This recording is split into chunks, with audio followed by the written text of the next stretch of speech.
Hello दोस्तों, मैं आपको इस वीडियो के माध्यम से साइंस के ऑब्जेक्टिव से रिलेटेड कुछ क्वेश्चन डिस्कशन करूंगा, जिसमें कुछ फिजिक्स, कुछ केमिस्ट्री और कुछ बायोलॉजी के क्वेश्चन होंगे।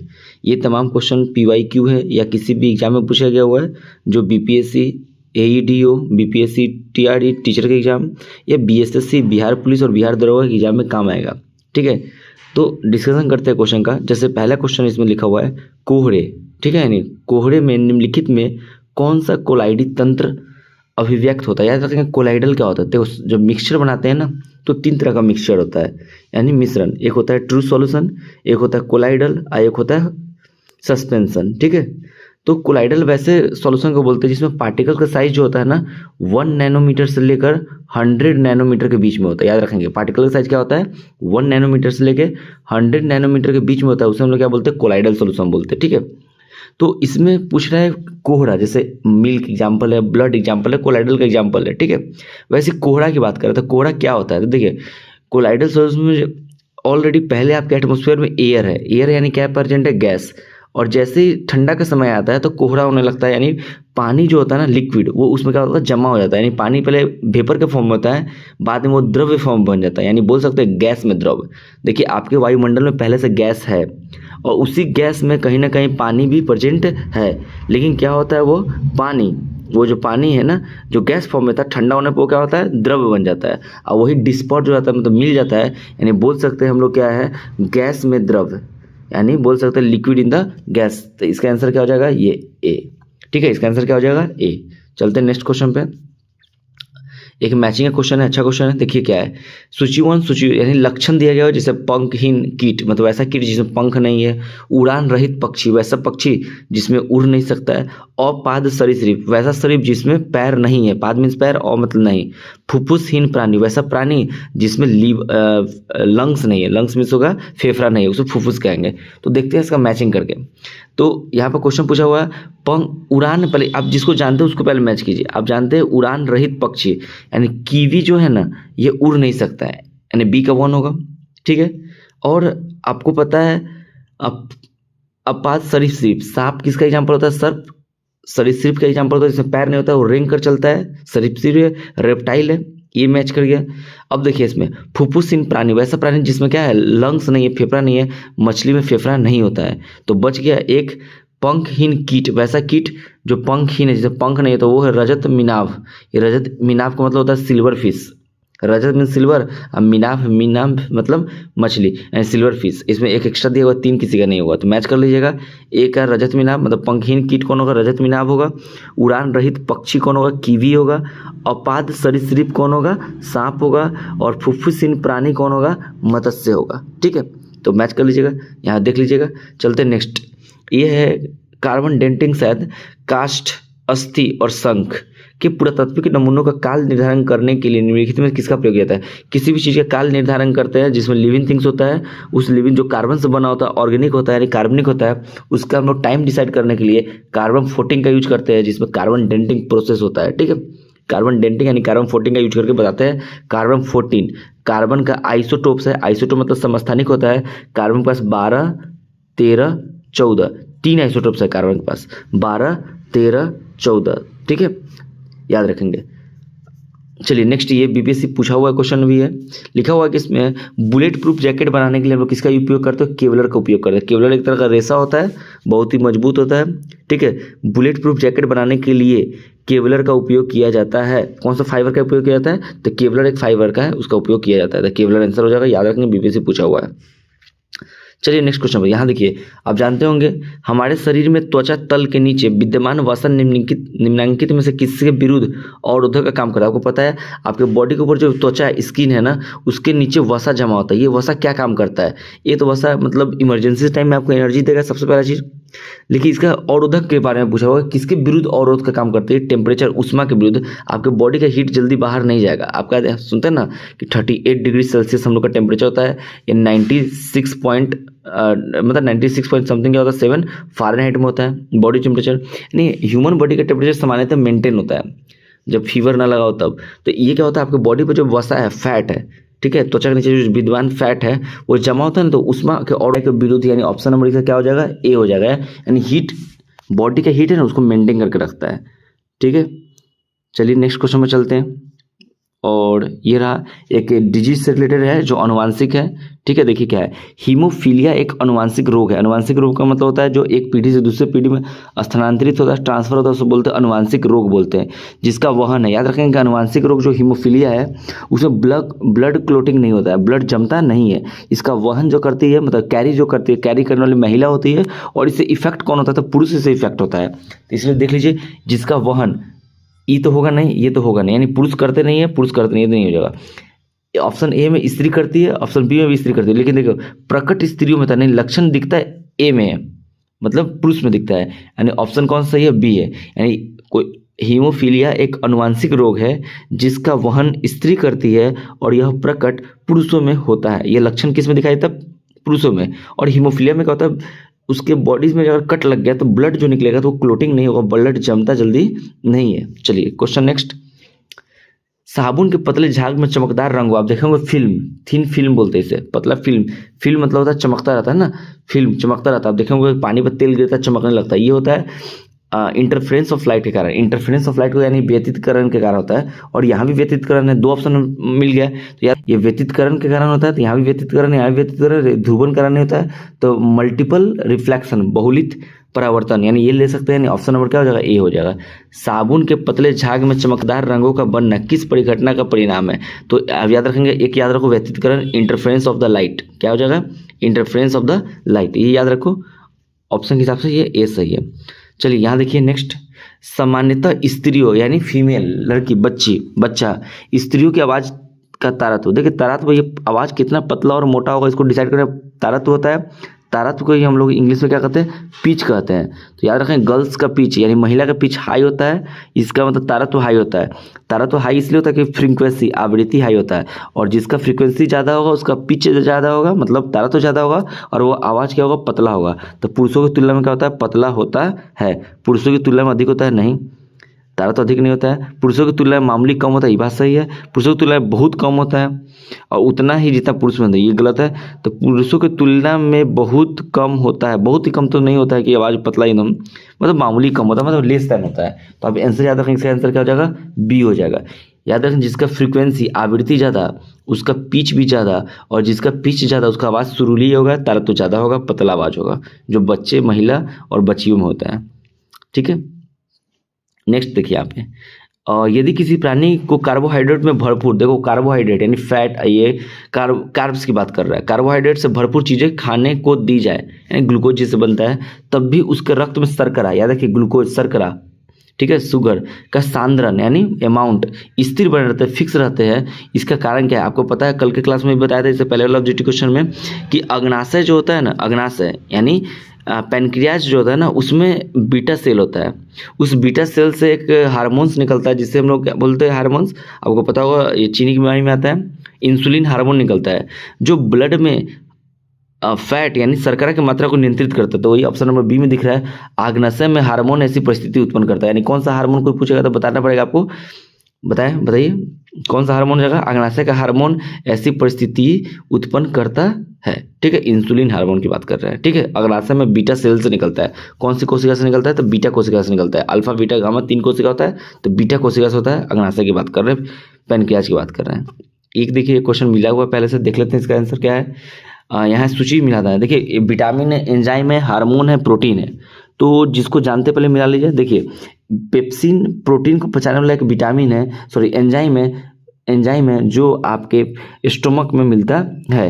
हार्मोन प्रोजेस्टेरोन एक जनन हार्मोन है, प्रोजेस्टेरोन हो जाएगा।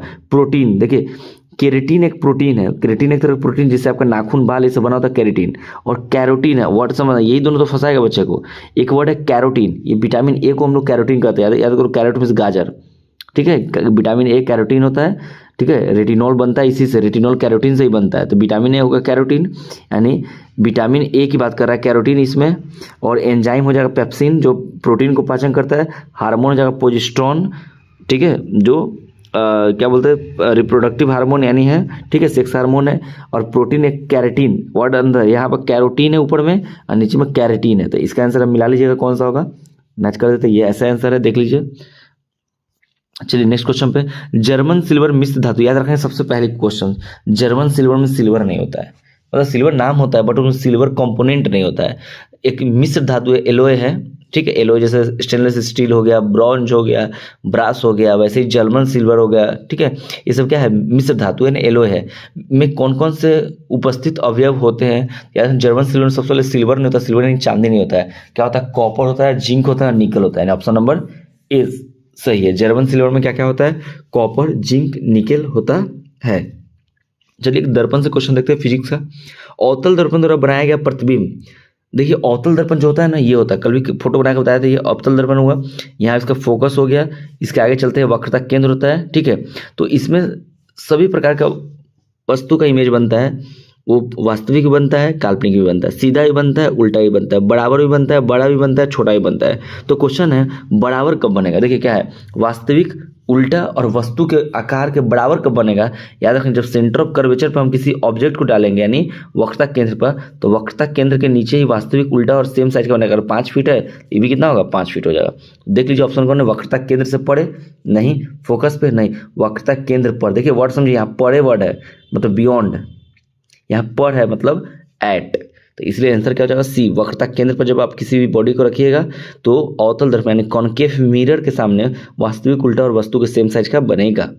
चलिए नेक्स्ट क्वेश्चन पे आते हैं। देखिए निम्नलिखित में कौन सा था, प्रोटीन, प्रोटीन में क्या होता है, हाइड्रोजन होता है, नाइट्रोजन हो सकता है, ऑक्सीजन होता है, ठीक है, कार्बन होता है, ये सभी चीज, नाइट्रोजन होता है, ऑक्सीजन होता है, हाइड्रोजन होता है, कार्बन होता है, ये चारों का चारों तत्व आपको किस में मिलते हैं, प्रोटीन में मिलते हैं। अब प्रोटीन किसका बहुलक है बताइए कमेंट करके, आपको पता होगा एमिनो एसिड का, ठीक है। चलिए क्वेश्चन नंबर नेक्स्ट पे आते हैं। यहाँ देखिए हाँ, बेंजीन के बारे में, बेंजीन में सिग्मा और पाई बॉन्ड क्या होता है। देखिए बेंजीन का स्ट्रक्चर आप देखेंगे तो ऐसे बेंजीन का स्ट्रक्चर होता है, ठीक है, और जहाँ कहीं कहीं क्या होता है, डबल बॉन्ड होता है अल्टरनेट वे में, और यहाँ से क्या होता है, एक एक हाइड्रोजन जुड़ा होता है।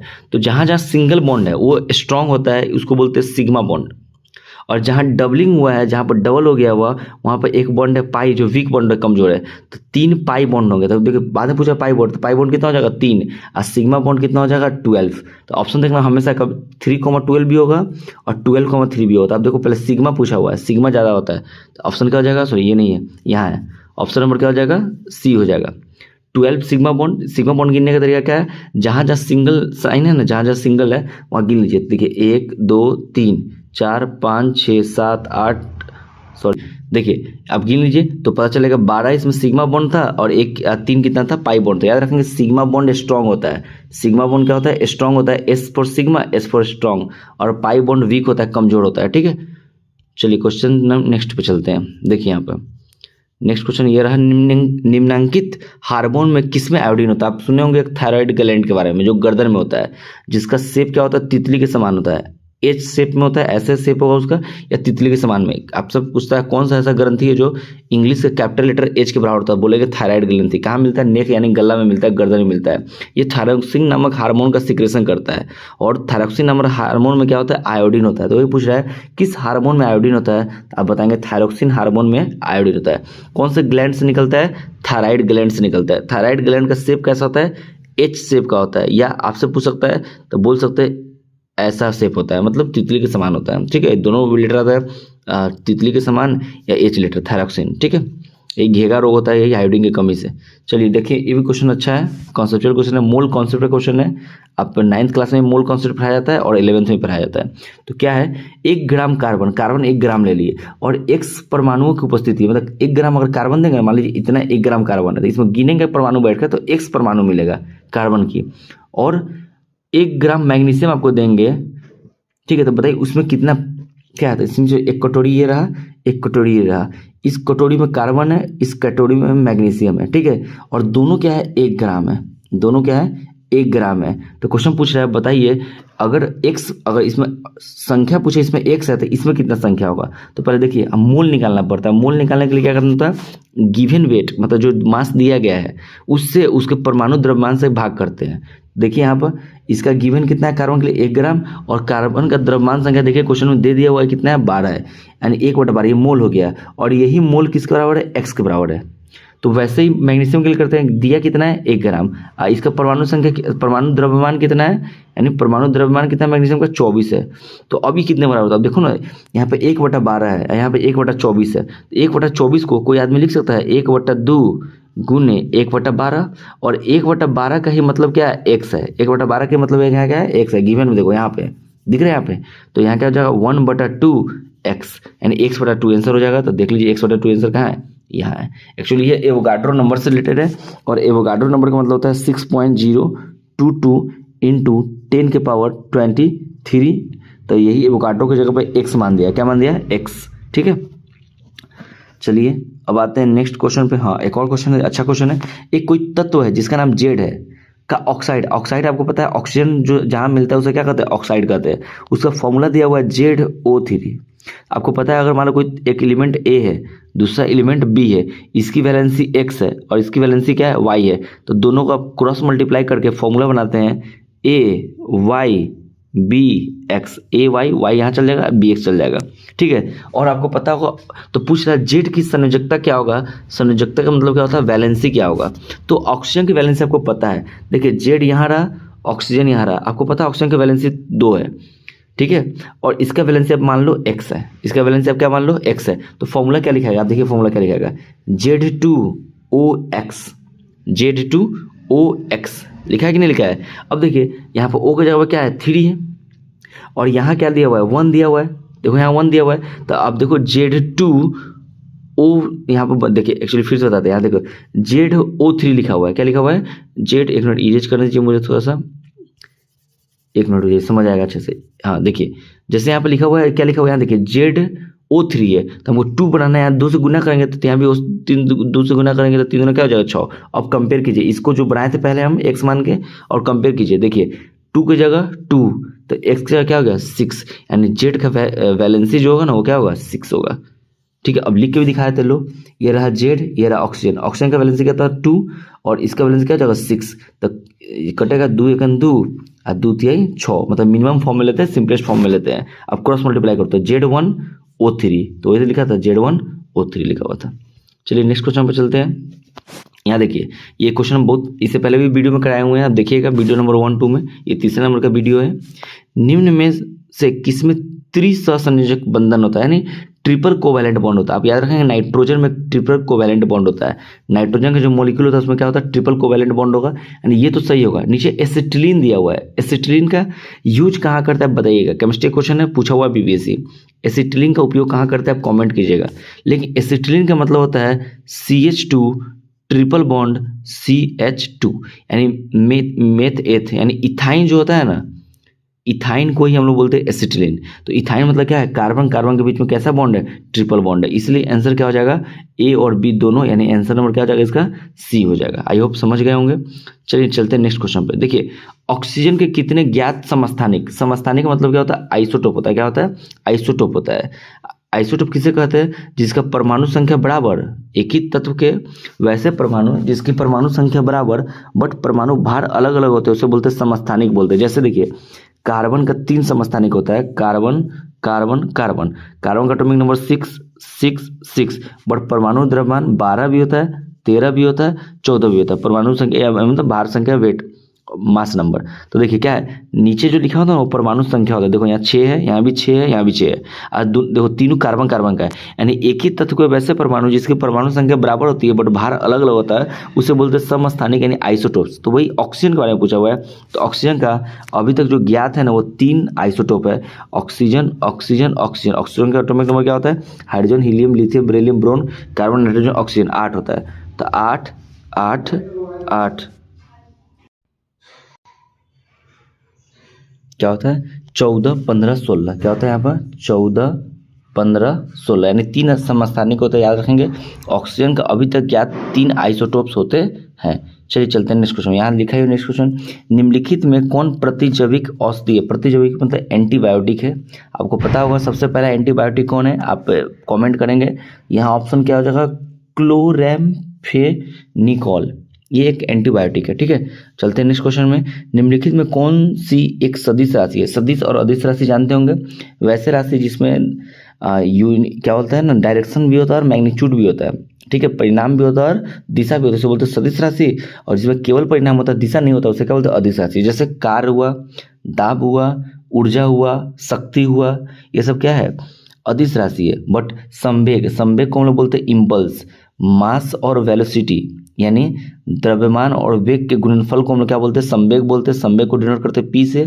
पी बराबर क्या होता है, मास इंटू वेलोसिटी, ठीक है, इसे संवेग बोलते हैं। और संवेग एक तरह का कौन सा राशि है, सदिश राशि है, ठीक है। और एक क्वेश्चन, हाँ, इसके बारे में आप देख सकते हैं, यहाँ पे वही एंटीबायोटिक के बारे में दिया गया हुआ है यहाँ पे, ठीक है। चलिए, ये रहा लास्ट क्वेश्चन। टोटल इस वीडियो में मैंने 21 क्वेश्चन को डिस्कशन किया, जिसमें कुछ बायोलॉजी के क्वेश्चन, कुछ फिजिक्स के क्वेश्चन, कुछ केमिस्ट्री के क्वेश्चन थे, और इसमें कुछ कॉन्सेप्चुअल, कुछ फैक्चुअल क्वेश्चन थे जो आपको एग्जाम के लिए उपयोगी होंगे। अगर वीडियो अच्छा लगे तो शेयर भी करें, और देखे भी। अगर पहली बार आप इस चैनल पर आए तो उसको सब्सक्राइब कर लें, ठीक है। मिलते हैं नेक्स्ट वीडियो में दोस्तों। जय हिंद दोस्तों।